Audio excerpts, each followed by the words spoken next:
What do you do with a childhood that wasn't safe? What if your first lessons in love were much more about survival and silence than about belonging? If you've ever carried the ache of feeling unchosen or growing up learning how to disappear, today's conversation is for you. I'm Kate Bowler, and this is Everything Happens. Today, my guest is the New York Times bestselling author and poet, Nikki Grimes. Nikki is prolific, and her writing has won just about every award there is to win, like being inducted into the Black Authors Hall of Fame in 2023. Some of my very favorite of her works are her book of poems called Glory in the Margins, her completely adorable kids book about a grandma and her granddaughter called A Cup of Quiet, and her brave and honest memoir, Ordinary Hazards. It's all about her growing up with a paranoid schizophrenic mom and her absent father and the unthinkable abuse from her mom's boyfriend, where she was not protected and she should have been. Today, we're going to talk about what it means to live through the hard beginnings, to wrestle with memory, to still believe that there might be beauty even in the wreckage. So if that sounds at all like your story or someone you love, then stay. You're so welcome here. I have really been looking forward to this. Nikki, this is the best part of today. Thank you so much for being here. Thank you for having me. There are some people, when you talk to them, they just get it. And you, my dear, just get it. You understand life as fragile as a soap bubble. And so much of that awareness started when you were really young. Could you take me back to your childhood and tell me about what it was like for the very youngest Nikki? Oh, gosh. It was rough. It was challenging. There was lots of movement. I was in and out of foster care, um, trying to get a handle on what was going on with my mother, who suffered from paranoid schizophrenia and was also an alcoholic. So I had those things going on. And sometimes my mother would be talking to people who weren't there and trying to make sense of that, you know, and also beginning to get a sense of the cycle of her illness when she'd be well, and sort of seeing signs that she was moving in that direction, and um, you know, getting a sense of what mother I was coming home to the next Yeah, day, yeah. It sounds which like you were sensitive and attuned and like of the smallest thing. It's wild how this like youngest self is sometimes shaped some of our greatest, like what we think of as our greatest gifts now.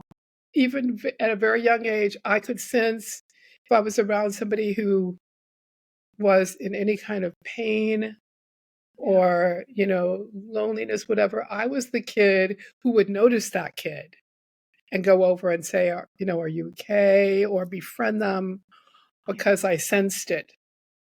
yeah, I might not be able to articulate it, but I could sense that that need was there. And that was my own experience that built that in me, that planted those seeds. yeah. Yeah. Some childhood memories are so surreal that they almost feel like fever dreams. Even in the way you write the memoir in these like beautiful stanzas. I think one of the things that's so compelling about reading it is it like offers these little sort of snapshots of your life, and but just like every childhood memory, it hides as much as it shows. We only kind of Hmm. remember these little sort of flares.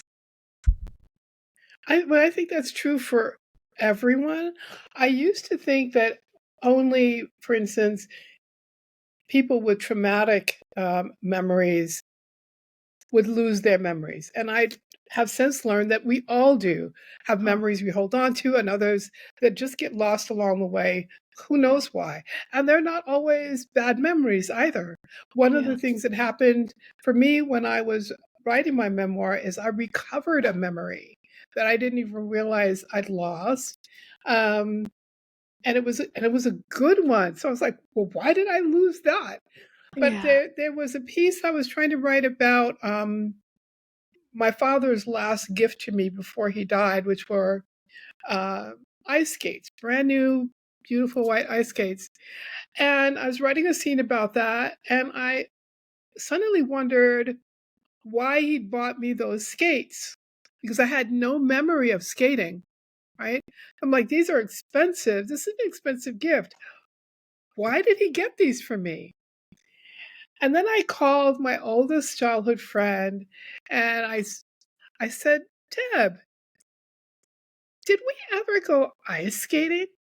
Oh, yeah. And she launches into memories about all these times we were on the ice and having chocolate on the side and how she spun me out in the middle of the ice because she had dreams of Olympic skating. So she loved to skate. She named the rinks we went to. And so within the next 48 hours, I started getting flashes of memories Wow. of ice skating. I'm Yeah. like, well, why did I lose those? Those were great. I'd like to have kept those. I like to have kept those. So it's not only the bad ones that you lose, you Yeah. can lose good ones too. Yeah. Yeah. Um, and that makes memoir always challenging because you want to be as honest as you can. But Yeah. there are things that you know, and then there are things that you don't know. And the perspectives are always shifting. If you have 5 people who have the same experience, they write about it or tell about it in 5 different ways. Yeah. It's, you know, because how we internalize or experience something has everything to do with our own personal history and our own experiences and what we bring to that memory, what we bring to that event in terms of how we keep it, how we hold on to it, what the details are for us. And so it's not the same for any 2 people, Yeah. you Yes. know. There's one thing I really enjoy about this Everything Happens community, which is that they know a lot about befores and afters, like processing very difficult times and then really holding on to the moments that sustained them. And you had this season of beautiful belonging with the foster family, the Buchanans. And I wondered what they taught you about what it means to love and to feel cherished. So much. I one of the gift that they gave me is that when I left, even though I went back to a bad situation and continued to have really horrendous experiences, I was able to walk through them because I knew I was loved. I knew I was capable of being loved. Um, I knew that the kind of love they shared existed. So I wasn't jaded in that way because I had seen it, right? So I knew there was this other kind of life that was possible Mm. because I had lived in it, I'd witnessed it. And so that gave me a great deal of hope. It was also the first place that I experienced a church community. I went to church for the first time with them and sang in the choir, children's choir. Those seeds were planted in me there Yeah. as well. And so all of that stood me in good stead for years after. Yeah. Um, and my oldest foster brother kept in touch through the years, and we're really close now. Oh. Is there So anything that yeah, you read that reminded you of your time together? in the road to Paris, there's something that is connected to him. What I like about it, we had this conversation because I was very much, I came to that home with a lot of fears. And I was very much locked into myself when I first got there. And it took me about a year to let my guard down. And one of the things I was afraid of was the dark.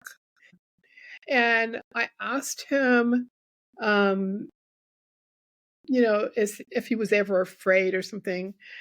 And he said, yeah, but whenever I'm afraid, I, I just think about God being in my pocket. And I said, God in your pocket?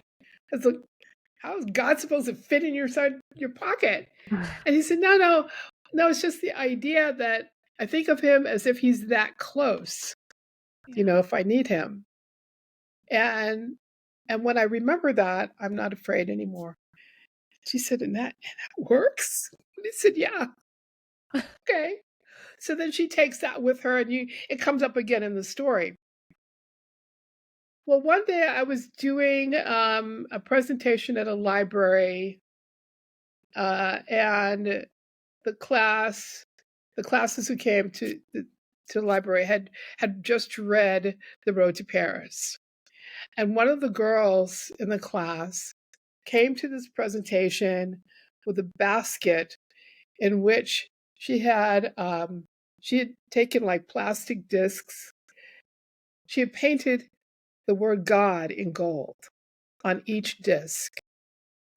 She handed this basket out so that everyone could take one and remember that God is in their pocket. Oh, So she had completely taken this thing to heart. And then she shared it with her. I tried not to cry. It was like, wow, yeah. how powerful. You know, Yes. you know.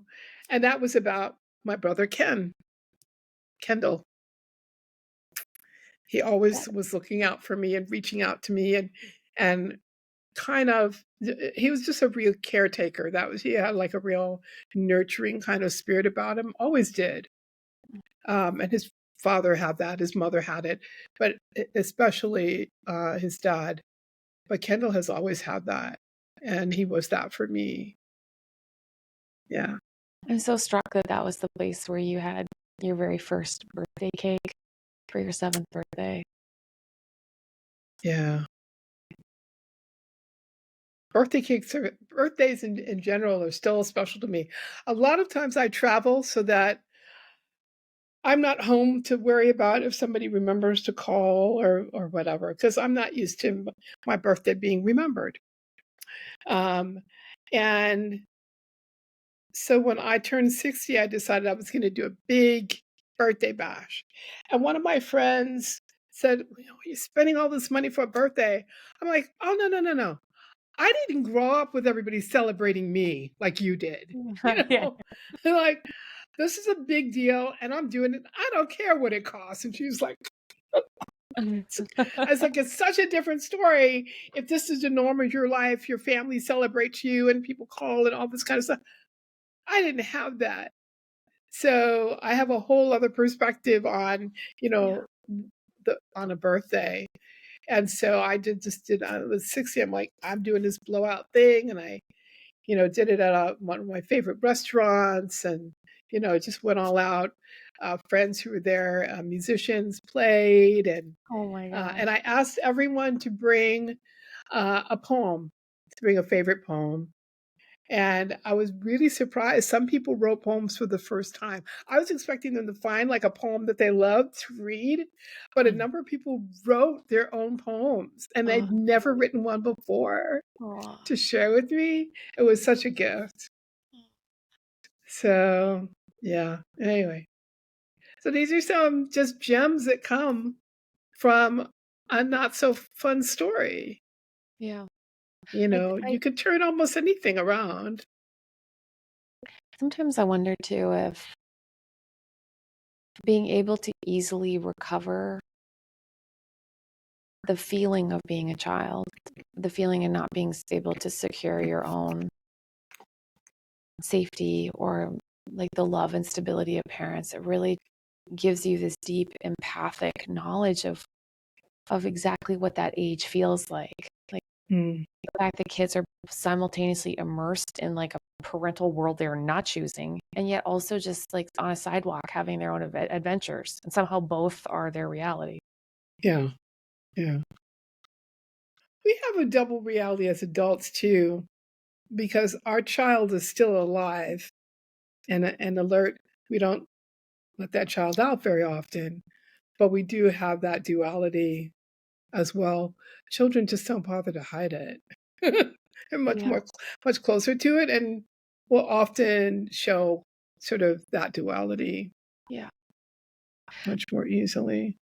I think because children in general are braver Mm, than adults are.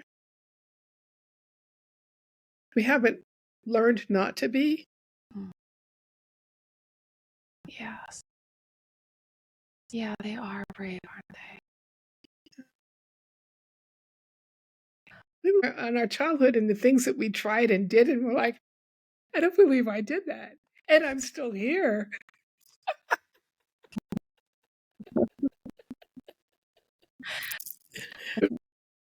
There's a very sad moment that many of us face when we stop expecting normal things from our parents, stop expecting them to show up when they should, or to try, or to change.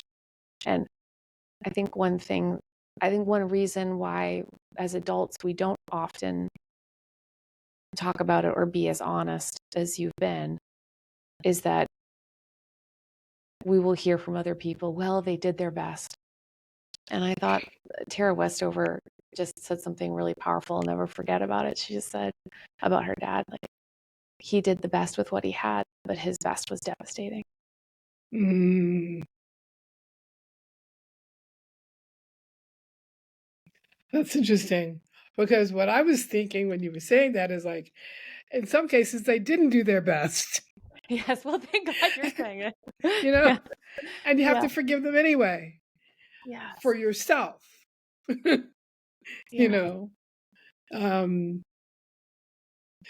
that's one of the reasons there's so much disappointment is because sometimes you look at them and you know that there's more to them, you know that they're capable of more, and yet they're not doing it. And that's disappointing. Like I wasn't worth taking that step, doing that extra whatever. Um, and so there's that disappointment because you'll have glimpses of those things in them that you wish you saw all the time or at least more often. So you know it's there. So it isn't necessarily a question of, they were doing their best. Yeah, sometimes they were, sometimes not so much, you yeah, know. yes. But whether they were or not, we still have to forgive them for ourselves. Mm. And it's an incredibly brave thing to do. When did you decide that you needed to forgive, like, say, your dad for yourself? Well, he was easier because he's my favorite. He was Um, yeah. Yeah. Well, he was the caretaker of my art and really um he introduced me to so much mm, of the art world. Took me to my first ballet, my first art exhibit opening. My dad introduced me to my first theater director. It's got me involved in theater, which is why my voice in literature is as strong as it is. It's because of my theater experience. He introduced me to that. yeah, But forgiveness in general, yeah, it's something I came to later as a believer. You start to realize you can't just walk around with all this stuff clutching your heart. I mean, it really it hurts you more than anybody else. mm, And while you're busy being angry and fostering all this, all this anger, it becomes poison for you. The other person is not affected by it at all, but you mm, are, you know. And so you realize because for a long time, we wander around with this idea that we should only forgive somebody who's deserving of it yeah, or because they asked for it. And it's not about any of that, especially if the person is passed on. That's not a possibility, right? um, but whether they're still in the world or not, we need to let it go so that we aren't poisoned by it, you know and so that God has an opportunity to heal our hearts. We got to let that stuff go, you know um, and it also shifts how we think about that person too. Mm. because then we're able to recognize their flaws for what they are and their weaknesses, and where there are places where they were indeed doing their best, we can see that, you Mm. know. Um, but that doesn't become possible until we let go of our own anger, and leach that poison, like right out of us, so that we can have the joy of being healed, and being freed. Um, Yet, no, you don't forget. You have all the memories are there, but you're not bound by them anymore. You're not imprisoned by them anymore. You know, you can go ahead and live your life, and live it with joy. And who doesn't want that? I know. Sure. I've been working on a project on joy, and it's such a yes to life, joy. And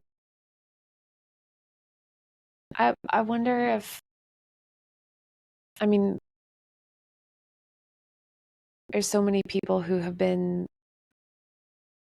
feel like they're unable to let go. And I'm just wondering if letting yourself feel more and more loved kind of nudged you along the way. You're someone who's felt God's love like very early on in her life. And I wonder if kind of this unfolding sense of feeling loved helped you make less and less room for anger over time. I think so. I also made some choices early on, to surround myself with people who had their own dreams and their own goals, and were in pursuit of something higher for themselves, because then they would support me and encourage me, and be this kind of two-way street in terms of that. Um, and that kind of opens you up to more love. And while there were all kinds of issues with my mother, I had some wonderful surrogate mothers, mothers of my friends, who were encouraging to me and supported me. And I was really good at getting adopted by other people in a way, you know, um, and people who were there for me, who loved me, Yeah. who encouraged me, that sort of thing. And having them became more important than resenting the fact that my mother wasn't that person, Mm. because there was certainly some of that, but that became less important when I was getting the love I needed, Yeah. right? And opened myself up to that, and was willing to receive it, you know. Yeah. Yeah. Um, and then I it was love that like, you say you don't believe in luck, but you believe in grace. Like that God kept saving you. absolutely, yeah, yeah, yeah. It always rubs me wrong when people talk about, oh, you're so lucky. I'm like, no, this isn't about luck. This is about grace. Mm. You know, it's all about grace. Um, yeah, because I've never had a sense of anything good falling in my lap. You know, Things are it's like, falling, but you're like, they are. Yes, I really hear yeah, you. not good ones. So, Yes. but Yeah. but grace, yeah, grace has always been there, Yes. always been part of my story. And at the end of the day, it is the story, for us all, is grace. Not getting what we deserve, getting what we don't deserve, Yeah. which is God's pleasure to give us good things that Yeah. we haven't earned or deserved in any way, but He gives them to us because He loves us, and He chooses to, lavish us with good things. Yeah. Yeah, yeah. You really think a lot about joy. I do think a lot about joy. Why do you think it is that joy is so much more I think, more satisfying to think about than just like happiness or having already had life figured out by now? Happiness comes and goes, and so we're happy if good things are happening, and if they're not, we're not. Joy isn't dependent on those ups and downs. Joy is just always there, always available, and it has a depth, um, and it's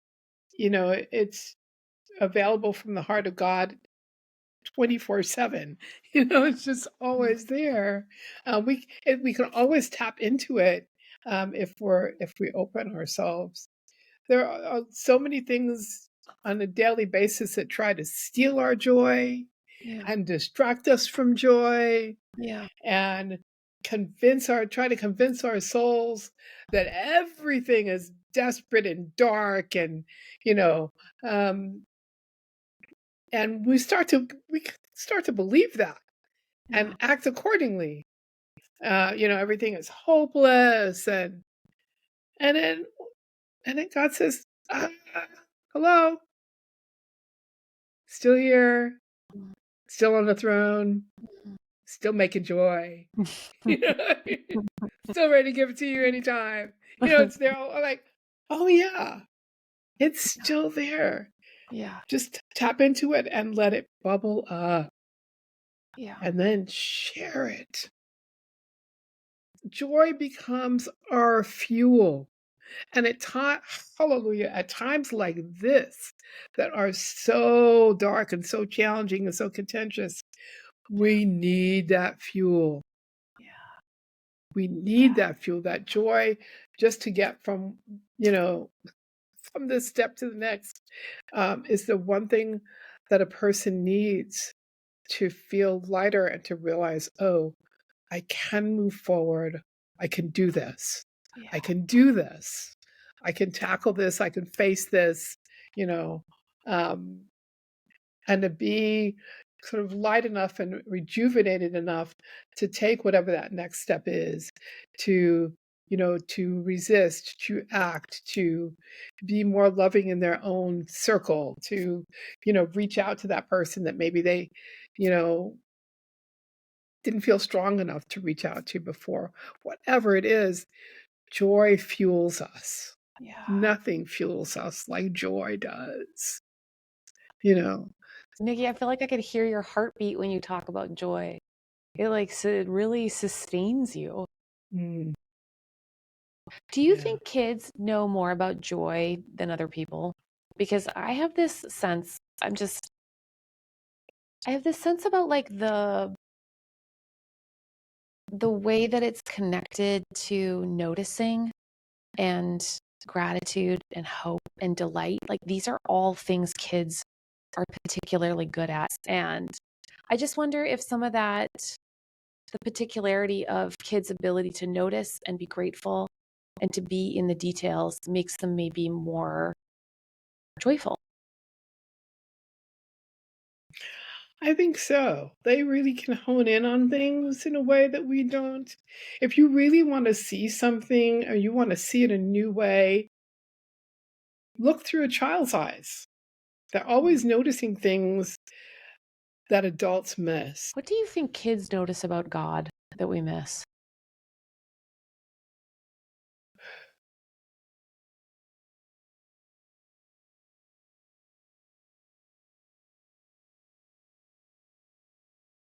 His personhood, Hmm. um, because children are still at that place where an imaginary character is completely real for them. Uh-huh. So they don't have a problem thinking of God as a person or speaking to him. I used to talk to God all the time as a kid, and I thought that was something that everybody did. And I saw angels, and I thought that was normal until older people told me it wasn't. And then I was like, I guess I better not talk about that anymore, you Uh, know? uh-huh. But but while they're still children and they haven't been convinced that, you know, these things aren't possible, it's very natural. And they saw God more recently than we did. So it's really much alive for them. It's like, what's the big deal Yeah. from their Yeah. perspective? Like, Yeah. yeah, and Yeah. you know. Exactly. So yeah, just his personhood and that he speaks and he has a voice. I mean, those kinds of things are, yeah, Yeah. they seem very natural, you know, and they're not questioned until somebody tells them to question it, you Yeah. know. Yes. I love my So son's prayers. They're very like, God, I have received a terrible haircut today. I am working through it. Like he's just very frank, very serious, has a lot of notes. Just love I it. love that. You've written Glory too, and I wondered if you wouldn't mind picking your favorite and read both. Let's see. Holy architecture. Hmm. Who of us has never felt rejected, tossed aside, ground underfoot by those who failed to see our beauty? Peter reminds us we were not the first. Chips off the old block. We are called to be like Christ, living stones, precious to God, designed to fit into the body of the temple, offering our throbbing, broken hearts as mortar for God's holy architecture, unless we stubbornly refused to be used. What if Joseph had declined to serve in Potiphar's household? Or Moses had said, I prefer Egypt's bread? Or Mary had said, Not me, Lord. How foolish to refuse to allow our rough edges to be chiseled smooth by the royal carpenter, or to decline to be arranged in the precise order El Shaddai had in mind from the first. He alone can make of us a mirror of the light and mercy this diseased world will surely die without. Mm. Thank you for sharing with us your profound joy and deep attention to what it means to sustain a life of curiosity and kindness and radical attention to the things that make life worth living. It has been such an honor to talk with you. Thank you. The honor has been mine. Maybe you didn't get the childhood you needed. Maybe the people who were supposed to love you couldn't or wouldn't or didn't. But even so, you're here. You found your way forward with a heart that still hopes, still breaks open, still tells the truth. So may you find pockets of joy you didn't see coming. May you keep the parts of yourself that stayed soft, even when the world asks you to be hard. And may you know deep down that your story, in all its complexity, is worth telling. So I usually end these episodes with a blessing, but we have a poet among us. So I asked Nikki to read one of her poems. And it's part of her collection of Sunday poems called Glory in the Margins. This poem is called Habitation. The Father has a penchant for fixer-uppers. We human houses with peeling paint, rusted pipes, cracked shingles, faulty wiring, and shoddy foundations, desperately in need of reconstruction. No point in us beating our chests or patting ourselves on the back after Christ is done renovating our souls. He's the one who gets credit for making us beautiful. Don't forget, we started off poor in spirit, meek and mourning, parched and panting. Before we could even imagine inheriting the earth, we had to sink low enough to comprehend the wisdom of looking up. Once we did, we found the Lord waiting and ready to make our fleshly houses suitable for his habitation and his gift of joy. So, hey, if you want more blessings and reflections, I am really enjoying my time at Substack. It's katebowler.substack.com, and you can find, in my opinion, the internet's kindest people over there. And if you wouldn't mind leaving us a review on Apple or Spotify, it would really help more people to find us. And hey, come watch me on YouTube, where you can see every episode. I'm at Kate C. Bowler. Everything Happens at Everything Happens with help from Jessica Ritchie, Harriet Putman, Keith Weston, Anne Herring, Haley Durrett, Megan Crunkleton, Anna Fitzgerald Peterson, Eliza Neo, and Catherine Smith. This is Everything Happens with me, Kate Bowler.